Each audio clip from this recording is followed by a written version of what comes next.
नमस्कार दोस्तों, आज गुरु पूर्णिमा की आप सभी को बहुत बहुत बधाई।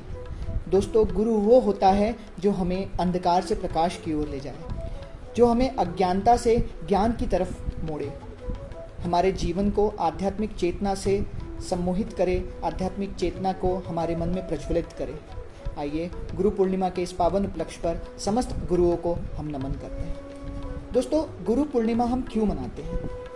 दोस्तों, गुरु पूर्णिमा को व्यास पूर्णिमा भी कहा जाता है। आषाढ़ मास की पूर्णिमा के दिन महर्षि वेद व्यास जी का जन्म हुआ था और इसी के उपलक्ष्य में हम गुरु पूर्णिमा मनाते हैं।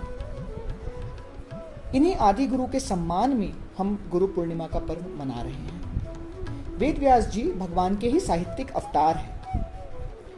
व्यास जी महर्षि वशिष्ठ जी के, जो कि रघुवंश के गुरु थे, उनके सुपौत्र, और मुनि पराशर जी और सत्यवती जी, जिनका नाम मत्स्यगंध्या था, उनकी संतान थी।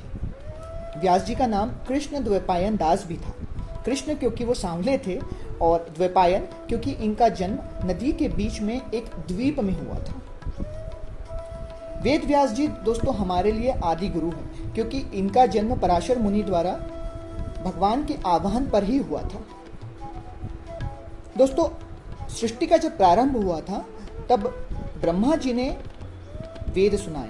ब्रह्मा जी ने नारद जी को वेद सुनाए और नारद जी ने वेद व्यास जी को वेद सुनाया।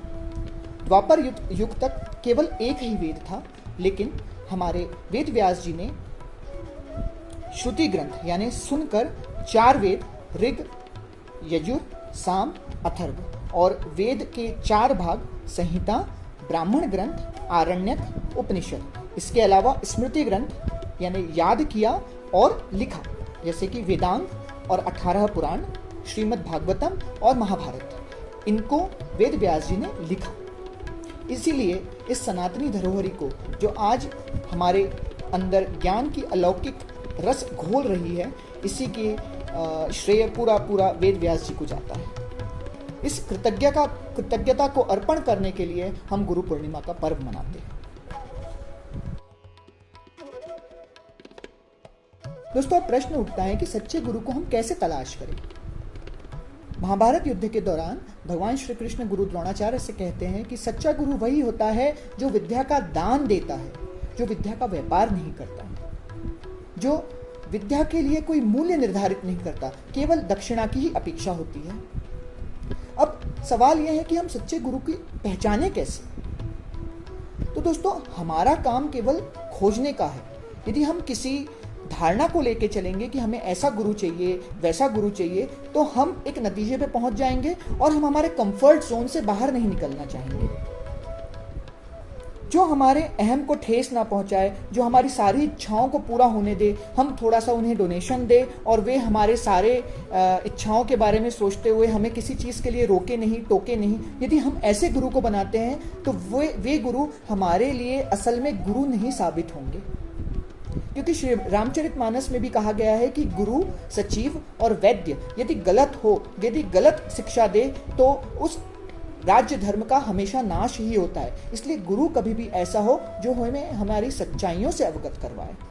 कई बार ऐसा होता है कि हम सवेरे किसी का प्रवचन सुन रहे हैं और शाम को उन्हीं के बारे में कोई गलत बातें हमें टेलीविजन में, न्यूज़ चैनल में सुनने को मिलती है। इसलिए हमें पद्म पुराण में कहा गया है कि 4 परंपराओं के अंतर्गत आने वाले गुरु ही सैद्धांतिक गुरु कहलाते हैं। तो हमें इस चीज़ का, जो कि वैदिक यात्रा के हो, जो कि वैदिक यात्रा का प्रवाह करे, ऐसे ही गुरु को सही मायनों में गुरु बनाते हुए उनसे आध्यात्मिक शिक्षा लेना चाहिए।